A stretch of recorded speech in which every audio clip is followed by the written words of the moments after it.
Hello everyone, and welcome back once again to Cozy Reads. I hope you've all been keeping well. Thank you for joining me again for another story. In today's story, we will carry on with the tale of Regalion. With Scarlett and Jezebel meeting Seraph, they do their best to convince him to join the fight. However, within war talks lies time for peace and reflection before battle, where we get to see a different side to our heroes.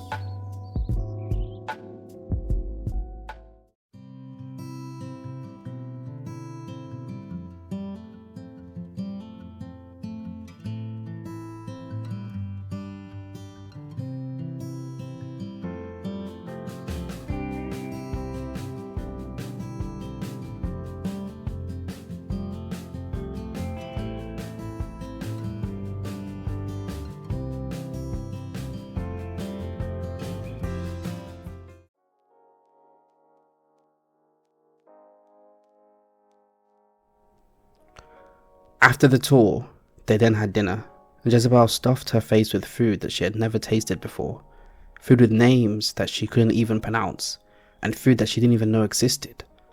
She ate so much that Seraph remarked that he loves a girl who likes good food. This caused Jezebel to cough and almost choke on her food. Scarlett, who remained composed throughout the meal, started laughing, while walking over to Jezebel to administer the Heimlich. The food came flying out, and a meatball hit Seraph in the face.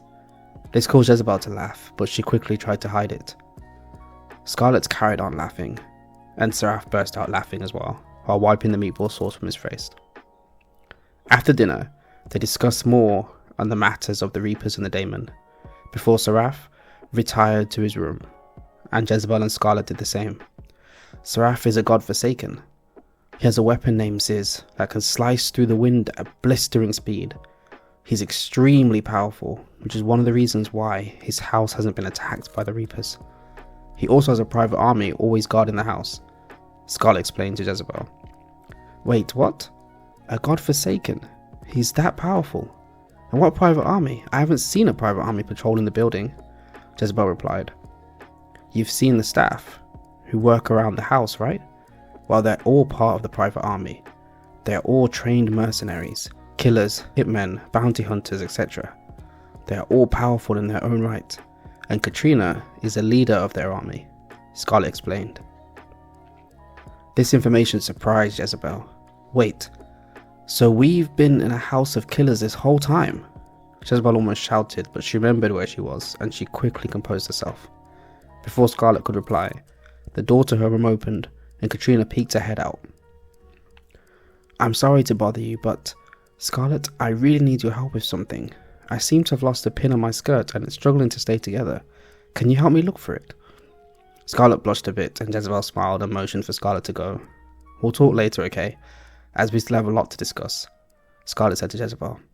That's fine, but for now, you have a very beautiful suitor waiting for you to accompany her into the room. Or should I say, to look for a pin. Jezebel winked. This prompted Katrina to reach out and grab Scarlett, pulling her into the room. I'm tired of waiting, Miss Scarlett. This pin will not find itself, Katrina said while winking back at Jezebel. Jezebel laughed while Scarlett flailed as Katrina dragged her into the room. Their door closed shut, and Jezebel heard a slam on the door, followed by a moan. Wow, they're already going at it. It's only been 2 seconds, Jezebel thought to herself. She then turned and headed to her room. She still found it funny and cute that Katrina played being weak to get Scarlett to do some physical labour. This thought caused Jezebel to chuckle, but then her face contorted into a grimace when she thought that Seraph might be waiting in her room.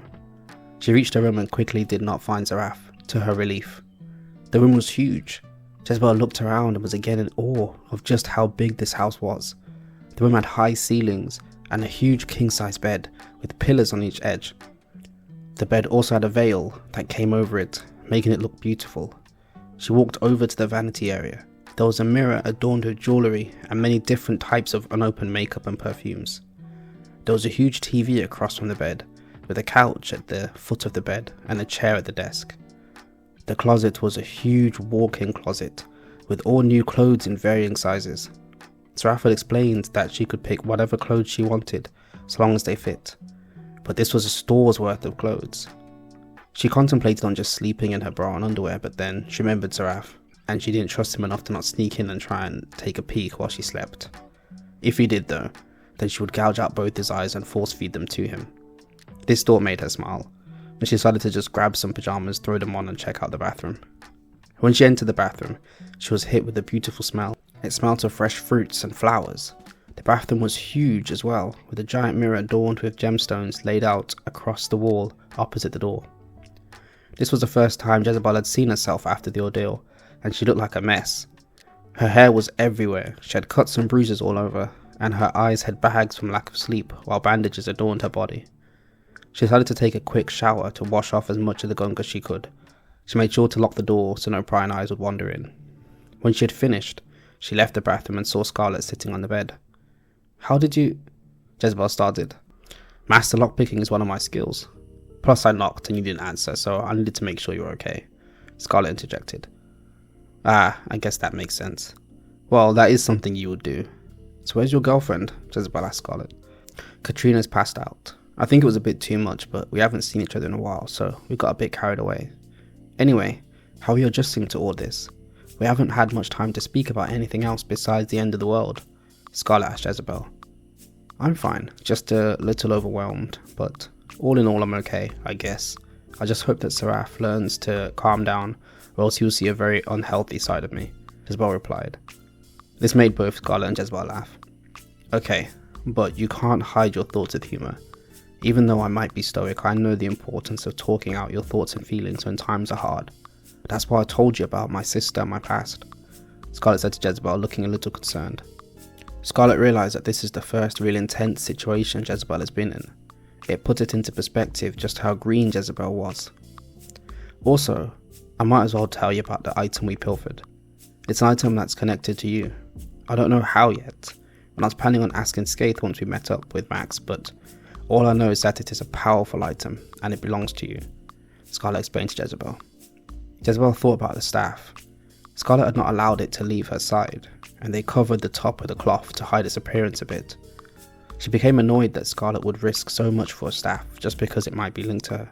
Why would you do something so reckless just for a stupid staff? You could have died. Even if I can use it, and even if it's powerful, you know better than to be running into a Reaper and Demon infested facility for a staff," Jezebel shouted at Scarlett. She quickly caught herself, hoping that she didn't make too much noise. Scarlett just smiled and patted next to her for Jezebel to come sit with her. Jezebel was still upset, but she came and sat next to Scarlett. Scarlett then looked down with a smile still on her face. "Do you remember when we found you? The life you had led prior? Max erupted when he realised what had happened to you and the other girls. Do you remember how fierce your eyes burnt that day, and how you decided that you were not going to stop fighting, even going so far as to join us? Do you remember the promise we made that day, me, you and Max? How we were going to be more than a team, how we were going to be a family, and how we were going to protect each other no matter what? I remember all of that. I remember how you asked how you could thank us, and how we told you that you can thank us by being the best you could be. Never lose that fire in your eyes, and never go back on what you believe in. How you promised that you would do whatever it took to fight for what you believed in, no matter the cost. Well, this is your chance to do that. I realised that I couldn't let something like this slip away, especially if it gave you that edge to keep fighting, and to fight for what you believe in. Then I would do whatever it took to obtain it. I guess I became blinded by my sister's optimism and willingness to help others, even if they don't ask for it. I'm sorry. I promise I won't do anything so reckless again," Scarlett answered. Jezebel then laid her head on Scarlett's shoulder and started crying. "I'm sorry. You're not stupid. I guess I let my emotions get the better of me sometimes. It's amazing what you and I did. I guess I haven't been the best family member," Jezebel responded while trying to hold back the tears.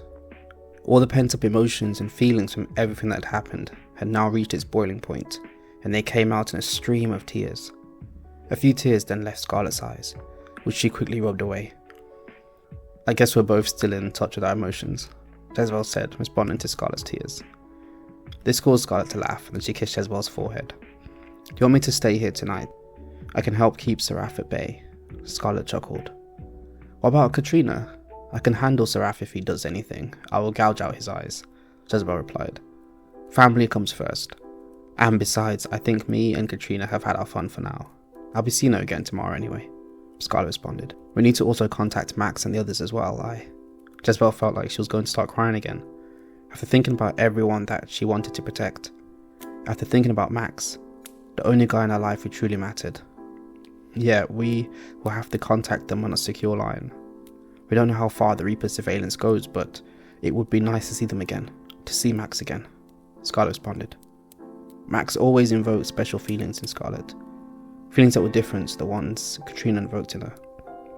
The two girls then sat on the bed and just thought. They thought about everything that happened, and everything that was going to happen. They thought about their friends, the people who are off fighting on a different battleground. After a while, Jezebel answered, "Yeah, I think I need my big sister," causing Scarlett to smile. And that brings chapter 14 of this story to an end. I hope you've all been enjoying the series. With our heroes getting some much needed relaxation, they get to reflect on their journeys so far, as well as on the future, coming together to support each other emotionally and mentally. These times before a big event, it is always important to meditate and reflect, to figure out your next steps and to give yourself some actual rest. From here on, our heroes will face many adversities, so they will have to lean on each other as they fight through an uncertain future. But until then, I hope you have all sufficiently warmed up and that this story has brought you some level of comfort. I wish you safe travels on the journey of life, and feel free to come back again whenever you need a new story to warm your day.